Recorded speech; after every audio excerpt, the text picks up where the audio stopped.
Well, hello again. This is the second segment of video for our module for the arts and culture of Asia. So I'm going to go right back to it. Where were we? We were talking about the Taj Mahal. So let me share my screen.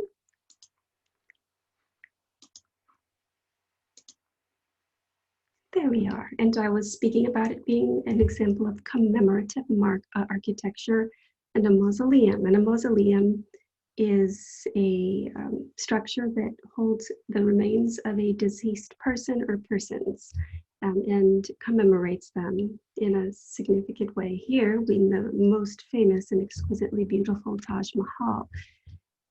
Structures where a person or persons is commemorated who is deceased, but there are no remains, is called a cenotaph. So it's a little bit different, and that will be relevant further on in this class. Okay, so moving forward now.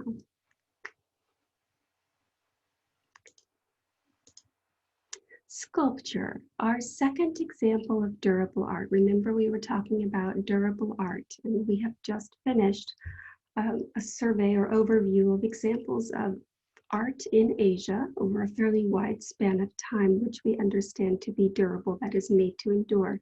Now we're turning to sculpture, which is three-dimensional art, usually made by one of four basic processes: carving, that is cutting away from a block of wood, of stone, a shell, any media that can be cut away. Modeling, that is additive, so clay, wax can be added, and so you can build a structure.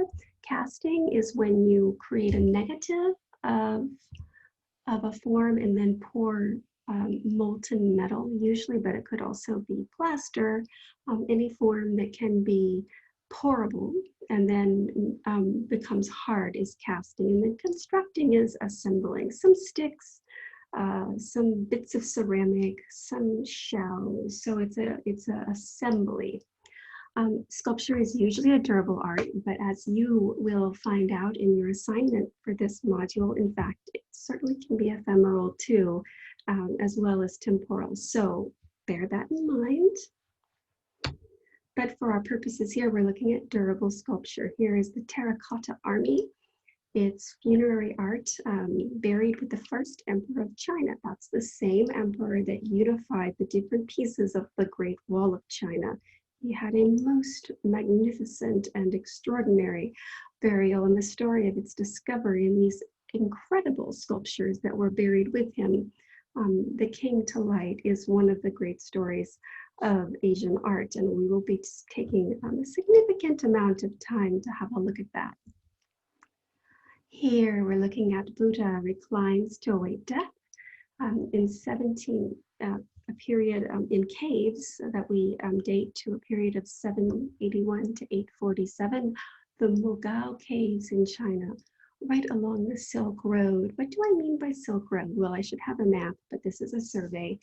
And that is the part of China that is fairly close to trade routes such that are coming out of the Near East and the Middle East and Russia. So in particular, above India, near Afghanistan, this is a Silk Road that were the paths all the way over into Europe for trade. And these points along the Silk Road, where there was a great deal of traffic, there was quite a lot of cross-fertilization and exchange of ideas. So here we have a network of 500 temples in caves that are known as the Caves of the Thousand Buddhas. And we can see here, this is carved out of the stone in the cave, so it's subtractive. And here we get a sense, if you have a look at this man here, he gives us a sense of the enormous scale of the sculpture. And of course, we will, by the time we get to the Mogao caves, you and I will be fairly fluent in the basic principles of Buddhism insofar as they serve us to understand more deeply the significance of a sleeping Buddha of this size in a cave. So we'll be preparing for that over the next few weeks. Here we have a Hindu goddess, the four-armed Durga. Hindu is a religion in India. It preceded Buddhism, and it will be the first faith that we look at after we examine the Indus Valley civilization and the Neolithic, that is pre-civilization to civilization people of the Indus Valley. We'll be looking at the development of Hinduism and the remarkable sculptures that took form to reflect the gods and the goddesses and various other figures that are so important to the Hindu faith. This is made of sandstone, meaning it was carved out, it was subtractive. Here we're looking at a Japanese sculpture made of wood. It's a Jakuya invoking the Amida Buddha. Once again, it's a subtractive sculpture, and we can see that he looks to be a pilgrim with his walking stick, and he is beating tambourine type of form here along his chest. But most remarkable in this wood sculpture is this thread, this sculpted thread emanating from his mouth with 6 figures. And this is a visual articulation in sculpture of the sage invoking the Amida, which is a type or an incarnation of Buddha. Invoking means to call forth into being. So he is calling forth and hailing Buddha.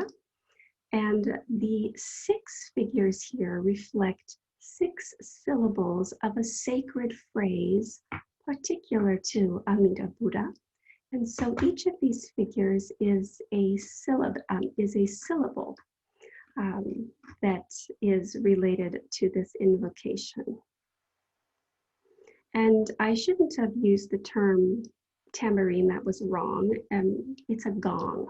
He is striking a gong. That is an Asian instrument. And I slipped up and used an instrument that I'm more familiar with in the Middle East and in some European culture. So forgive me for that. Now moving into ceramics, another example of durable art and very important in this class. Ceramics are items of clay fashioned using a variety of techniques and then hardened by heat. The ingenuity of the potter, the ability to make vessels, and the types of material, that is, kinds of clay and what is mixed with the clay, and the processes used have varied enormously over time, with results that were nearly magical in the form of porcelain, which we'll look at in the slide after the upcoming slide. Here we're looking, this is not porcelain, this is earthenware. It's clay, and it is from Korea, and it is glazed. If you look closely at this slide, and I'm not sure how well our YouTube is going to capture these delicate shimmering cracks of the glaze of this Korean vessel, but you will be able to download the complete PowerPoint from Canvas to examine yourself with great detail. It's just simply not possible to record in video, or it would take my lifetime to upload onto YouTube and your lifetime to download it. And the aesthetic form here is a white minimalist crane and then very stylized clouds. And then we see here a little golden crustation or an encrusted bit of gold. And that's a clue that tells us this was in a Japanese collection and it was damaged. The Japanese have a tradition of transforming damage or a wound in a vessel into something beautiful and precious, which we'll talk about more in relation to Japanese pottery, but it's a very poetic and powerful concept. And here it is, evidence here that helps us know and trace its provenance in a collection in Japan, though it is Korean. I'll also study the origins of these simple stylized forms. This is from a famous site in the North Jeolla province of Korea.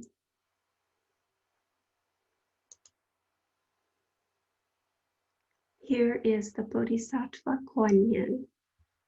And this is that nearly magical porcelain I was telling you about a few moments ago. And we'll have a whole section on porcelain, but it is a medium not to be taken for granted and shrouded in mystery for centuries in Europe, as the Chinese had developed this very precious form of working with what's called hard paste porcelain, which allowed for absolute delicacy to the point that the vessel could be semi-translucent and allow for high levels of detail and then be fired and hardened into an enduring form.